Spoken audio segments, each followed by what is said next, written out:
శ్రీరామనవమి అసలు కథ ఏమిటి? ఈ రహస్యం మీ జీవితాన్ని మార్చేస్తుంది.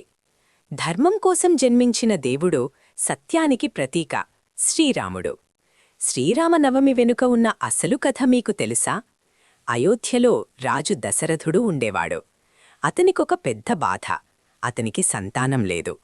అందుకే ఆయన మహర్షి వశిష్ఠుని సలహాతో పుత్రకామేష్టి యజ్ఞం చేశారు. యజ్ఞం తర్వాత దేవతలిచ్చిన పాయసం తన 3 భార్యలకు ఇచ్చాడు: కౌసల్య, సుమిత్ర, కైకేయి. ఆ పుణ్యఫలంగా చైత్రమాసం శుక్లపక్షం నవమి రోజున శ్రీమహావిష్ణువు స్వయంగా రాముడుగా అవతరించాడు. రాముడు చిన్నప్పట్నుంచే ధర్మం, వినయం, ధైర్యం కలిగినవాడు.